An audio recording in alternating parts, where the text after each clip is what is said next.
નમસ્કાર દોસ્તો, સ્વાગત છે આપ સર્વનું તમારી પોતાની યુટ્યુબ ચેનલ એટલે કે ઓશન જ્ઞાન લાઈવ ઉપર.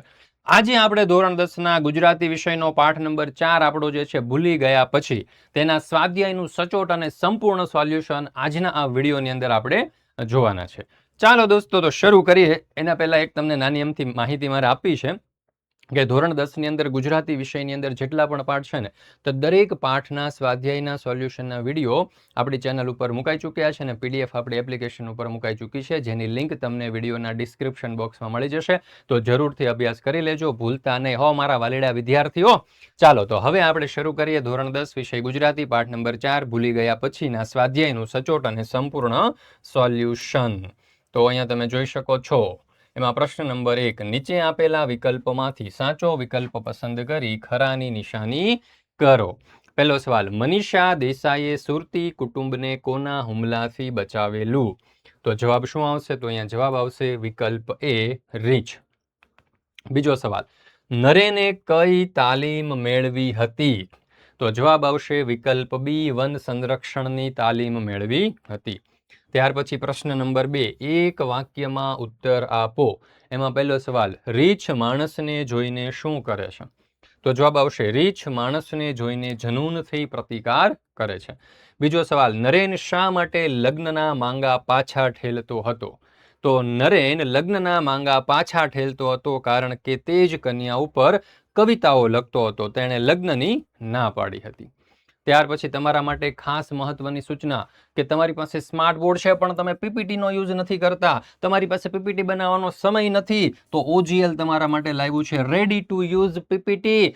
તમારે કંઈ નથી કરવાનું, ફક્ત આ નંબર ઉપર કોલ કરવાનો છે. એકદમ અફોર્ડેબલ ફીની અંદર તમારા નામ અને લોગોવાળી પીપીટી અને પીડીએફ તમને મળી જવાની છે દોસ્તો. અને બાળકોને એક વખત આ પીપીટીથી ભણાવો ને, બાળકો પણ દિલ ખુશ થઈ જાય. નહીં, મજા આવી ગઈ સર, તમે ખૂબ સારું ભણાવ્યું, બરાબર, એવા 2 વાક્યો કે. ચાલો પ્રશ્ન નંબર 3, 2-3 વાક્યમાં ઉત્તર આપો. એમાં પહેલો સવાલ, નરેન જે મનીષાને ઓળખતો હતો તે મનીષા કેવી હતી? તો જવાબ આવશે નરેન જે મનીષાને ઓળખતો હતો તે મનીષા નમણી અને નાજુક હતી. તે સુકુમાર હતી જ, ડરપોક પણ હતી, તે ગરોળીથી પણ ડરતી હતી. ત્યાર પછી આપણે જોઈએ બીજો સવાલ, વિરાટભાઈએ મનીષા અને નરેનની સગાઈની ના પાડી કારણ કે?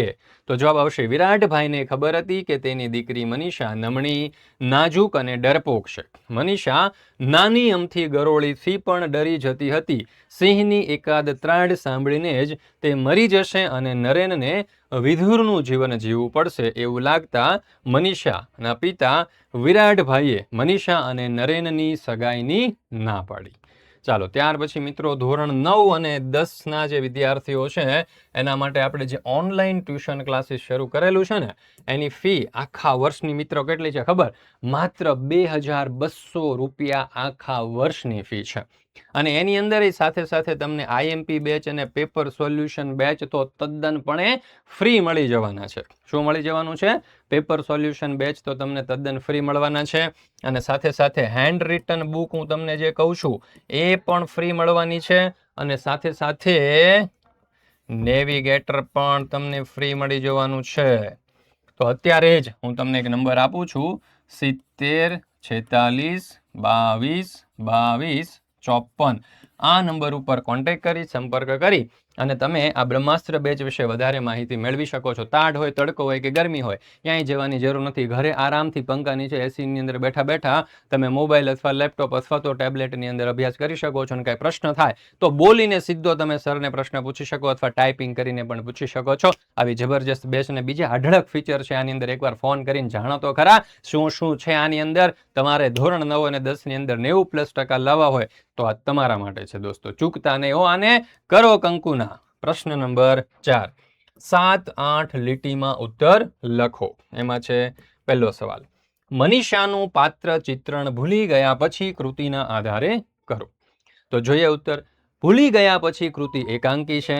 આ એકાંકીમાં મનીષા સમગ્ર નાટ્ય વસ્તુના કેન્દ્રમાં છે. લેખકે મનીષાના પાત્ર દ્વારા નારી શક્તિનો મહિમા કર્યો છે. મનીષા પ્રકૃતિએ નમણી, નાજુક અને ડરપોક છે. જો કે સંકલ્પ બળે, આત્મબળે તેમજ પુરુષાર્થથી તે સફળતાના શિખર પ્રાપ્ત કરે છે. આમ તો તે શિકારી પિતા વિરાટની પુત્રી છે, નરેનના પ્રેમમાં છે, પણ પિતાની મંજૂરી ન મળતા લગ્ન કરી શકી નહીં. જે જંગલમાં નરેનને ઓફિસરની નોકરી મળે છે ત્યાં મનીષા પણ છે. મનીષાએ એક સુરતી કુટુંબને હિંમત, સાહસ તેમજ સમય સૂચકતાથી રીછના હુમલાથી બચાવ્યું છે. તે સાહસિક થઈ છે. મનીષાના પિતાને જાણ થતાં તેઓ પણ આનંદ વિભોર થઈ ગયા. તેને ઉંચકીને તેમણે સમગ્ર પ્રેક્ષકો સમક્ષ ભાષણ કર્યું. તે મારા કરતાં પણ ચડિયાતી છે, કારણ કે તે મારી દીકરી છે, એમ કહીને તેના પિતાએ મનીષાના પરાક્રમનું ગૌરવ કર્યું. સૌને મીઠાઈ ખવડાવી તેમણે મનીષા અને નરેનને તમારા ભવિષ્યમાં પ્રેમ, શૌર્ય, અંકિત ધ્વજ ફરકાવો એવા આશીર્વાદ આપ્યા. અને મનીષાએ ધૈર્ય, સમજ, જવાબદારી તેમજ ગંભીરતા જેવા ઉત્કૃષ્ટ ગુણો પ્રાપ્ત કરી પ્રેમની શ્રેષ્ઠતા સાબિત કરી. અંતમાં મનીષા અને નરેનના સાચા પ્રેમનો વિજય થયો. તો મિત્રો, અહીંયા આપણે આ ધોરણ 10ના ગુજરાતી વિષયનો પાઠ નંબર 4 જે છે તેના સ્વાધ્યાયનું સોલ્યુશન આપણે પૂર્ણ કરીએ છીએ. ફરી મળીશું મિત્રો આપણે ધોરણ 10ના ગુજરાતી વિષયના પાઠ નંબર 5ના સ્વાધ્યાયના સચોટ અને સંપૂર્ણ સોલ્યુશન સાથે. ત્યાં સુધી રજા લઉં છું. જય હિન્દ, જય ગુજરાત, જય જય ગરવી ગુજરાત, જય ભારત.